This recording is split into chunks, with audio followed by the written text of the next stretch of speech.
Bismillahirrohmanirrohim.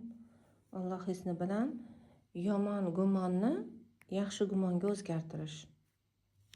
Ba'zida prosta o'tib ketib qoladi, lekin mana bir insondan ham yaxshi ham yomon gumon chiqadi. Chunki bizning mana shu qonimizda o'sha yomon gumonlarning asoratlari ham bor-da. Shuning uchun biz yomon gumon qilishga qanaqadir darajada moyilmiz. Shuning uchun bizda bu bor. Lekin yaxshi gumon ham bor. Ana endi biz o'zimizni tarbiyalaymiz, har kuni yomon gumon kelganda uni yo'q deb tozalab, yaxshi gumonga o'zgartirishga. Masalan, kimdadir eri haqida hozir yomon gumonda yuribdi. Mayli, mazmun o'ta har xil. Xiyonat qilyapti deydi yoki yaxshi pul topmaydi deydi yoki xullas любой fikr yoki xayol bo'lishi mumkin, bu so'z bo'lishi mumkin. Biz faqat so'zlar bilan emas, o'y xayollarimiz, fikrlarimiz ham gumon qilamizda. Mana shu yerda o'sha hali o'ylayotganingni o'zida sirazi to'xtatish kerak. Yo'q, meni erim unday emas. Meni erim yaxshi deb. Va yaxshi gumonga o'zgartiradi. Bu bir marta ishlaydimi? Yo'q. Mana masalan, bir qancha 5-6 xil yomon gumonga bordi eri haqida. Inson juda ajoyibda, mana bitta gumon qilib to'xtab qolmaydi. Masalan, bitta mana gumon, xiyonat qilayotganmikin, ishxonadamikin, qayerda yurganlikin, mana shunaqa ketaveradi-da, ana. O'zi bitta yomon gumon qildimi, u boshqalarni olib keladi-da. Shunaqa qilib to'xtolmaydi, yomon o'ylashdi-da, eri haqida yomon o'ylashga to'xtolmaydi-da. Yoki kimdandir bitta yomon eri haqidagi xabar eshitib qolsa, o'zi yog'ini to'qib qo'yadi joyida. Mana shu yerda biz yomon gumonga bormay deb sirazi to'xtatamiz-da va yaxshilaymiz. Ishoning, bu inson yomon yo'lga kirib ketdi deyotgan bo'lsa ham, siz fikringizni o'zgartirganingiz uchun u albatta yaxshi bo'ladi. Chunki uning jufti haloli ta'sir qiladi. Sizni har bir fikringiz, o'y xayolingiz, tushunchalaringiz eringizga ta'sir qiladi va bu gumonlarni yaxshilaysiz. Erim yaxshi, Alloh bergan. Bizni masalan har bir kunimiz, har bir daqiqamiz xayrli o'tadi deb, men yaxshiman-ku, erim ham yaxshi bo'ladi albatta deb mana shunaqa qilib tozalab ketaveradi-da. Yaxshi gumonda bo'ladi xullas. Yaxshi so'zlarni, sog'lom so'zlarni ishlatib gumonini yaxshilaydi. Toki qancha yaxshilash kerak. Mana shu gumon sizni mana o'y xayolingizdan ketib qolguncha siz yaxshisi bilan o'zgartirib qo'yaverasiz. Yaxshisini aytaverasiz. Shu holatingiz qanday holat? Masalan, rizq bo'yicha qo'rqyapsizmi? Yaxshilab borasiz. Masalan, erimni ishga kirganmikin, yana ish topa olmaganmikin, chiqib ketuvdi ertalabdan, kira olganmikin deb masalan. Siz shunday aytasiz: albatta Allohim har bir mana shu holatimiz ham xayrli. Har bir rivojlanish uchun qandaydir bir yo'l yopiladi, ikkinchisi ochiladi. Ha, erim albatta erishadi. Undan-da eng yaxshi marralarga erishadi. Eng yaxshisiga loyiq, eng yaxshi joylarda ishlashga loyiq. Men ishonaman deb mana shunday qilib o'zini tinchlantiradi. Har gal mana shunday yomon gumon kelganda biz to tinchlangunimizcha mana shu gumonni o'rniga yaxshi, eng yaxshi, oddiy yaxshi emas, eng yaxshi gumonimiz bilan to'g'rilab qo'yamiz. Mana shu ishni qilgan sarimiz bizda rassa DNKmizda o'zgarish bo'ladi. Juda ham o'zgarish bo'ladi. Chunki biz fikrimizni o'zgartirdik. Oldin nima qilardik? Yomon gumonni qilgimiz kelaverardi, yomon gumonda yashayverardik. O'zgartirishni tushunmasdik va o'sha gumonimizga yarasha hayotda yashadik. Ana endi buni o'zgartirsa bo'ladi. Eng yaxshisiga ekan, qarang, eng yaxshisiga. Va bu vaqt o'tishi bilan ishlashni boshlaydi. Bugun qilding, bugun ishlab ketadi. Menda hozir alhamdulillah shunday bo'ladi. Chunki men buni o'sha necha yildan beri ishlataman. Oradimda o'tib ketib qoladi ba'zida. Lekin o'shani ham o'tib ketib qolganini sezaman, sirazi istig'forimni aytaman, yaxshisiga o'zgartiraman. Eng yaxshisiga. Faraz qiling, nega eng yaxshisiga? Masalan, 100% qilib oladigan bo'lsa, eng yaxshi, biz o'ylagan narsani 100% qiladigan bo'lsa, mana shu narsa 50% bo'lsa ham amalga oshganda sizga juda huzur bag'ishlaydi. Shu holat 20% amalga oshganda ham sizni juda xursand qiladi. Nega? Chunki oldin biz shu yomon gumonlarda yashashni o'rganib qo'ygan edik. Yomon gumonlarda yashashni o'rganib qo'ygan edik va bizga bu qulay edi. Biz buni tushunmasdik. Qayerdan kelyapti? Nima unaqa o'ylayapman? Shunga ishonardik. Juda ishonardik. Hozir biz buni sirazi joyida buni yaxshilashni o'rgandikda. Bu sirazi ishlashi qiyin-da. Chunki mana bunga nechadir yil bag'ishlab qo'ydik. Mana bu holatga. Bu kuchli, hozir bundan ko'ra bu kuchli. Shuning uchun boshida balki 5% natija ko'rarsiz, 10%. Bu bo'lmayapti degani emas, bu zo'r bo'lyapti degani. 1% natija ham bu sen o'zgaryapsan degani. Borib mana shu 100% natijaga kelasiz. Eringiz haqida o'ylash, bolalaringiz haqida o'ylash. Mana kimnidir bolasi ko'p kasal bo'ladi. Masalan, muzdiyada kasal bo'lib qoldi, balanga chiqsa yiqiladi. Mana shu tushunchalar bor. Nega? Bu kiritilgan. Oldin ham bor edi. Biz tug'ilmasimizdan oldin ham bizning naslimizda shunday tushunchalar bor edi. Biz moyilmiz. Qonimizdagi bor axborotga mos yashashga moyilmiz va balanga chiqsang yiqilasan, muzqaymoq yesang tomog'ing og'rib qoladi. Yo'q, muzqaymoq yeydi. Lekin tomog'i og'rimaydi deb o'zingizga o'sha tushuntirasiz-da. Hamma narsa me'yorida bu foydali. Lekin bo'lmasa xafa bo'lamiz, qanaqadir yetishmaydi shu xursandchilik.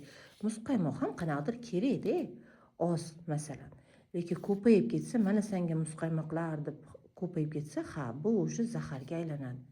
Nimaga ko'payib ketsa, biz eplolmaydigan o'sha bolajon necha yoshda eplolmaydigan darajada ko'payib ketsa, bu zaharga aylanadi.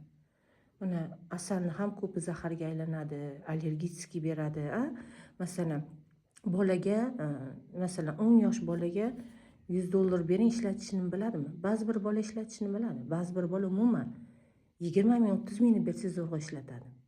Endi bilmadim, hozirgi kunda 10 yosh bola unaqa bo'lmasa kerak. Aytmoqchiman, pul borasida ham, umuman ilm borasida ham ba'zi bir mana shunday bolalarga biz professorlarning darsini bermaydik hech kim, to'g'rimi? Ungacha o'sadi inson, o'sha holatga o'sadi. Xullas shunaqa. Pulni ham shu yoshda ko'p bermaymiz. Masalan, 10 yosh bilan 20 yoshli bolani pul ishlatishida o'sha farqi bo'ladi tajribasida. Biz shunga qarab beramiz, to'g'rimi? Xullas shunaqa. 10 yoshli bola qancha ovqat yeydi, lekin 20 yoshli bola qancha ovqat yeydi. Farqi bor. Mana shunaqa-da, даже suv ichishimizda, hamma narsada biz ko'tara olmaydigan narsani o'zimizga bersak, bu bosim va keyin zahar bo'ladi-da. Avvalambor bosim bo'ladi.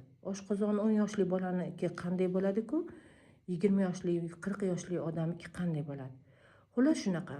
Biz bermasak, ular xafa bo'ladi. Lekin biz tushuntirishimiz mumkin. Oz bersangiz, mana o'sha me'yorida bersangiz, bu malham bo'ladi kerak joyda, kerak bo'lsa. Ko'payib ketsa, bu birinchi bosim bo'ladi. Ovqat ko'p yesangiz ham bosim bo'ladi oshqozonda. Ilmni ham shunaqa. Hamma narsada biz ozdan beramiz, o'shani hazm qilib oladi, keyin yana beramiz. Mana shunaqa qilib rivojlanamiz. Birdan yemaymiz-ku biz. Birdan ilm olmaymiz-ku. Olgan ilmimizni hazm qilishimiz kerak. O'shanda bosim bo'lmaydi. Xuddi shunaqa kasal, mana bolaga kasal bo'lmasligi uchun o'sha onaning gumoni juda go'zal bo'lishi kerak. Gumoni. Masalan, voy muzda yeb qo'ydi, voy yerdan narsa olib yeb qo'ydi. Voy Alloh shunaqa yaratganki, insonni bu любой holatda mana bu tana o'zini o'zi himoya qila oladi, o'zini tuzata oladi, o'zini qaytadan tikila oladi. Onaning gumoni mana bu yomon bo'lib tursa, bu tana tiklash yo'lida tursin, bu ona shuni gumonini bir marta qilmaydi-ku. Bir necha marta unaqa qilma, bunaqa bo'lasan deydi. Eng qizig'i qachon bu onaning gumoni ishlashni boshlaydi? Bu bola shu gumonga ishonib qo'yadi. Voy deydi, ichida o'ylaydi. Mana narsani yedim, bunday bo'ldi deb. Bu ham ulg'ayganida. Ulg'aymagunicha onaning gumoni bolaga shunda xuddi kiyim kiygandek kiydiriladi, mana. Kiyim kiygandek kiydiriladi. Shuning uchun onalarning gumonida bolalar qanchasi kasal bo'ladi. Ota-ona, buvilarning gumonida. Shu oilasidagi insonlarning gumonida. Ular shunaqa. Hozir masalan bolani hozir uxlatdim, temaga uyg'onib ketadi, siz uyg'onib ketadi-yu. Onaning gumoni shu yerda yomon-da. Shu yerda nima deyishim mumkin sразу? Yo'q, bolam mazax uxlayapti. Tiniqib uxlab turadi desin. Yo, onalarning birinchi ko'p qo'rquvi nima bo'ladi? Hozir uyg'onib ketadi deydi. O'zi tayyor, hozir uyg'onib ketishga yana tayyor. Nima qiladi? Biz buni boshimizdan o'tgan yugurib ishlarimizni qilamiz, hozir uyg'onib qoladi. Miyamiz nima deyveradi? Hozir uyg'onib qoladi, hozir uyg'onib qoladi deb yanacha shunaqa gumonimizga ishonamizki, boribchi 3-4 martami bor tekshirib kelamiz, uyg'onib qolmadimi deb. Bizcha shunda. Buni uyg'onmasligini emas, uyg'onishini tobi kutayotgan bo'lamiz. Keyin bu albatta uyg'onadi. Anti ishimiz chala qolib ketadi. Biz mana shunday qo'rquvlar bilan, yomon gumonlar bilan o'zimizni, hayotimizni rassi chigallashtirib, qiyinlashtirib, voy o'zimiz ko'tara olmaydigan vaziyatlarni yaratib, yana nimaga uxlamaysan? Uxlasang bo'lmaydimi? Qolib ketdi ishlarim deb, xullas o'zimizdan o'zimiz qiynaymiz. Aslida kim yomon gumonga bordi? Kim yomon gumonga bordi? 3-4 marta nega xabar oldingiz? Ha, onalikda. Nega Allohga suyana olmadik? Nega biz yaxshi gumonda bo'la olmadik? Xo'p, yaxshi gumonda bo'lib borib tashab qo'ymaysiz. Hozir borib qarangman, bolam maza uxlayotgan bo'ladi deb, bundan sekin borib qarang. Alloh bolam uyg'onish bilan menga bildirding. Qarang qanaqangi siz yaratgan bilan munosabatingiz go'zal bo'lsa, bolani uyg'onganda Alloh yuragingizga his qildiradi. Onani qonida bolaning har bir qimirlashi, dumalashini Alloh onaga his qildirgan, uyg'onganini his qildirmaydimi? Nega biz bunaqa uzoqlashib ketamiz? Xullas, hamma narsada mana bu mayda-chuda narsalar-yu, kundalik bo'ladigan.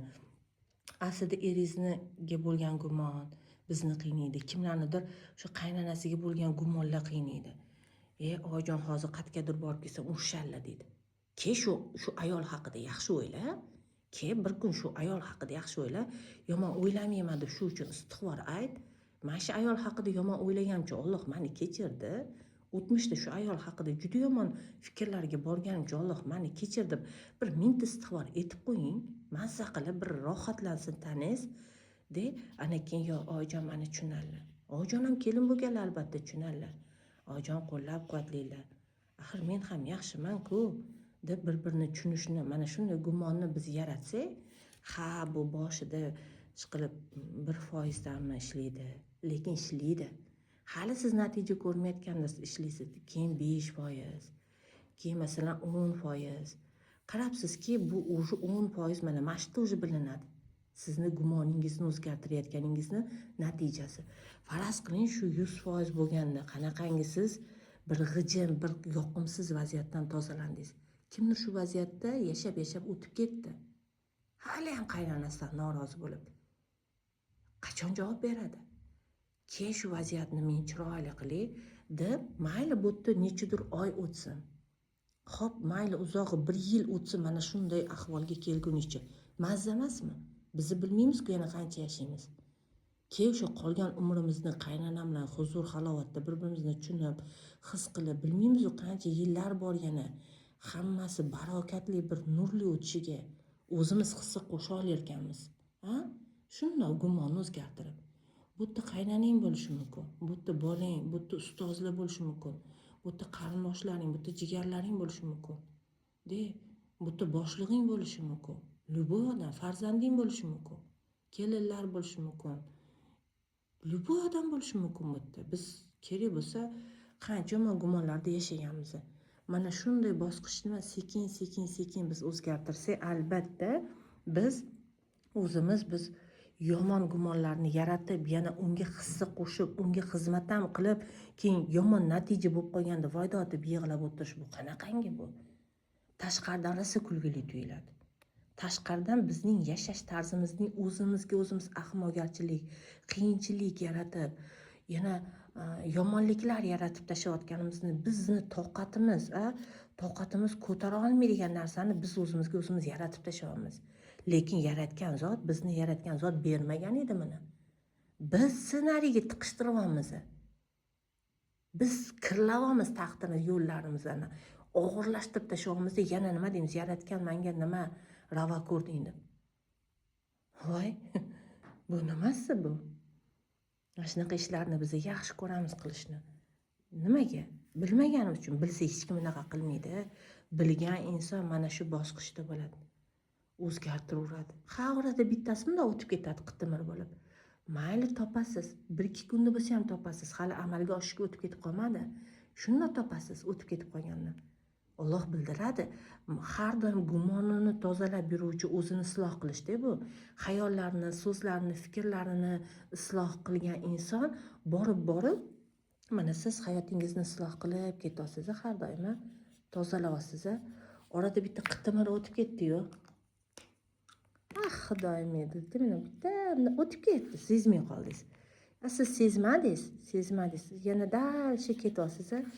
Lekin shunaqa vaqt o'tadiki, Alloh mana qitimirni sizga eslatadi. Oy, o'tib ketdi deydi. Bildiradi, shunga moyil o'sha harakat 1% ketayotganini sizga Alloh bildiradi. Lekin deysiz, voy, shu kuni shunaqa o'ylab qo'yuvdim-a, voy Xudoyim, meni kechir deysiz, sirazu shuni olasiz-da. Sirazu tavba qilib, istig'for etib, shu tekinchiroq qilib to'g'rilab, men albatta yaxshisini so'rayman. Mana shunday inson o'sha jarayonda rivojlanib ketadi. Albatta o'tib ketadi. To biz qaysidir urovingga kelgunimizcha mana shunaqa qitimirlari o'tib ketib turadi. Lekin aytolmanu, buyuk zot shuni o'tib ketganini ham eslatadi-da. U qara, mana amalga oshishga 1%, 2% ketyapti. Bizda o'sha bu og'riqli bo'lmaydi-da. 1-2%. 5-10% o'tib ketsa ham bizda unaqa og'riqli bo'lmaydi. Lekin e'tiborimizni tortadi-da. Lekin o'zgartirsangiz bu 100% ga ketib qolmaydi amalga oshishga. Joyida bundoq to'xtatamiz. Bundoq ketib qolganini qani, joyiga to'xtatib, tuzatib, yana yasab, bichib qo'yamiz-da. Hammasi joyida bo'ladi. Xullas shunaqa o'zimizni qiynashni, hayotimizni qiynashni bas qilaylik. Xudo xolasa Alloh izni bilan hammasi zo'r bo'ladi. Allohim o'zi mana shu yo'lda gumonlarni o'zgartirishga harakat qiluvchi barcha bandasiga jiddiy jahd bilan shunda kirishgan har bir bandasiga Allohim o'zi bildiradi. Yordam bersin, rizqlantirsin, qodir qilsin mana shunga o'z hayotini isloh qilishga. Bizni ichimizda niyat bo'lsa, o'sha amalga oshishga tayyor turadi u holat. Mana yo'lga chiqqaning mana har bir yaxshilikni o'ylab banda harakat qilsa, mana men yaxshilik qilaman deb mana harakat qilsa, Alloh mana shu bandani qo'llab-quvvatlaydi. Nega? O'zgarishga harakat qilyapti. Hamma o'zgarishga harakat qilishni yo'lini endi boshlaganlarni Alloh qo'llab-quvvatlaydi. Birdan hammasi silliq ketmaydi. O'sha esimizdan chiqarmaylik hayotni o'sha ritmi. Mana biz o'zgartirdik. Mana bu o'zgartirib kelyapmiz, mana o'tib ketib qoldi. Zato mana shuncha o'zgartirganimizning biz mana bu natijalarini ko'ramiz. Biz mana shu yerda minus vaziyatni plusga o'tkazdik. Orada bitta o'tib ketdi. Yana masalan qanchadadir bitta o'tib ketdi. Mayli mashina bo'lsa ham, mashina amalga oshib ketsa ham, mana bularni tozalaganingiz hayotingizda bilinadi. Mana bular tozalanayotgani bilinadi. Orada bitta mayli minus o'tib ketdi, lekin borib uzoq vaqt yaxshi gumonda yuradigan insonga aylanasiz. Mana shu bosqichga kelamiz-da va yaxshi gumonda bo'lish bizga o'sha oson bo'ladi. Juda ham oson bo'ladi. Nega? Chunki biz tarbiyaladik. Boshida bizni ham shu 1 yoshligimizda yurish osonmidi, masalan? Bungacha 6 oylikda. 2 yoshda, 3 yoshda, 4 yoshda, 5 yoshda hali qoqilib suqilib yurgan paytlarimiz. Kimlardir 11 yoshda ham qoqilib suqilib yuradi. Biz shuncha yilga ketkazamiz. Prosta baquvvat yurib yugurib ketish uchun. Shu o'ylamaysan-da, to'g'ri yuryapmanmi, qoqilamanmi, yiqilamanmi deb. Kimdir o'sha bu yerda o'sha pishiq yuradi, kimdir bu yoshda. Xullas, faraz qilinglar, yurib ketish uchun shuncha vaqt kerak bo'lgan ekan. Gumonimizni o'zgartirish uchun necha vaqt kerak bo'lsa ham biz juda dangasa ham yurib ketadi-da. Harakat qilsa. Endi biz bilib bo'lmaydi, 1 yilda biz o'sha ulg'ayganmiz-da. Ulg'ayganmiz, o'zimizga o'zimiz zo'r yordam bera olamiz. Men o'sha o'zim bir fikr qildimki, 40 kundan to 4 oygacha mana shu jarayonni to'xtatmasa inson 40 kunda o'sha bu narsani qiyinchiligidan o'tib oladi, 4 oyda bu narsa o'sha unga oson bo'ladi. Mana shu narsani tushundim-da. u yog'iga ham davom ettiraveradi, tashlab qo'ymaydi. O'zini isloh qilish, xuddi ertalab turib o'zingni yuzingni yuvgandek, turib yeb ichgandek, hojatga borganda u doimiy bo'lishi kerak. U bo'ldi, bitta qilding bo'ldi emas. Lekin mana shu davrning ichida u yog'i oson bo'ladi. Xuddi turib yuzimizni yuvish osonmi? Oldin qiyin bo'lgan bolajonga turib tishini yuvish, kiyimlari ho'l bo'lib ketgan, gap eshitgan, lekin bizga oson. Nega? Biz уже buni necha yil qildik, o'rganib qoldik. Hojatga borish oson, to'g'rimi? Xuddi shunaqa biz o'zimizga oson qilib qo'yamiz, lekin yog'ini davom ettiramiz. To tirik ekanmiz, biz umringni oxirigacha tanani yerga topshirguncha bu narsa bilan ishlanadi. Oxirgi daqiqalarda ham gumonlar juda kuchli yomon bo'ladi. Lekin biz o'zimizni zo'r tarbiyalab olsak, bizga yomon gumon umuman kuchsiz, zaif bo'lib hisoblanadi. Chunki yaxshi gumonda bo'lish bizda yaxshi gumonda bo'lgan sari inson yaratganga bog'lanaveradi. Bu bog'lanish juda kuchli va juda barakali bo'lib ketgan bo'ladi. Shuning uchun yomon gumon sizga o'sha o'lim davrida ham ta'sir qilmaydi. Nega? Siz butun hayot mobaynida buni tarbiyaladingiz. Birdaniga o'lim kelganda inson shoshib qoladi. Juda boshqacha ahvolga tushib qoladi. Tarbiyalagan narsangizgina bo'ladi. Shuning uchun aytiladi, qanday yashab o'tsa shunday o'tadi debda. Moyil shunday o'tishga-da. Hali avtomatik tarzda til o'zidan o'zi gapiradi yoki shu gumonda bo'lasiz qandaydir-da. Biz tayyorladik o'zimizni, rivojlantirdik yaxshi gumonda bo'lishga. Bu yaxshi gumon ishlaydi o'sha payt. Biz umuman o'sha payt gapira olmasak ham, biz o'sha ko'zimiz ko'rayotgan voqealarda, masalan, har xil taassurotlarda bo'lsak, bilib bo'lmaydi-ku. O'sha payt ham biz o'rgangan narsani qilamiz. Umrida qilmagan narsani emas-da. O'rgangan narsamizni qilamiz. O'sha payt ham yaxshi gumonda bo'lamiz. Kasal bo'lib qolsa yaxshi gumonda bo'lish kerak mana inson. Bu poklanish aslida. Men o'zimga shunday zulm qildimki, men kasal bo'ldim. Bu yerda juda katta hikmat bor men uchun. Alloh albatta buni menga bildiradi, his qildiradi, anglatadi va meni kasal qilgan sababni menga bildiradi, tanitadi. Va mana bundan menga chiqishga yordam beradi. Qarang, prosta gapiryapsiz.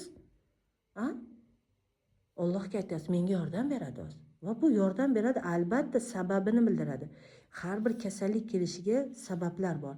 Mana shu sabablarni, minus sabablarni biz plus qilganimizdan keyin kasallik ketadi. U ham ahmoq emas, o'zidan o'zi ketadigan. U nimaga kelganini aytish kerak, bildirish kerak. Kechirasiz, nimaga keldimman deb. Mana shu sabablarni tozalaganimizdan keyingina ketadi. Har bir mana shunaqa er-xotin o'rtasidagi holatlarda ham, vaziyatlar, qiyin vaziyatlar ham kelishiga har bir, masalan, qaynona kelin urushishida ham bir sabablar borki, o'shani mana minus sabablar borki, bizda nimalardir bo'ladi, bizga yoqmaydigan holat. Borda yoqmaydigan holat, chunki yoqmaydigan holatni chaqiradi. Va biz mana shu bu sabab deylu, bizniki bu keldi. Va biz mana bu yerda bundan ranjivyapmiz. Buni tuzating deydi. Sen mana buni hayotingga kelishiga bo'lgan mana buni oldin taniysan va uni sababini topasan, sababini tuzatishing bu oson bo'ladi. Keyin oxirida shu inson bilan munosabatingni tuzatish oson bo'ladi. Sababi bor-da, mana shu bilan hech kim qiziqmaydi bor. Bu juda ham bu ketmaydi o'zidan o'zi, bilib olaylik. Hech qayerga ketmaydi buni tuzatmaguncha. U shuning uchun keldi deb. Bizga bizni xatoyimizni anglatishga keldi.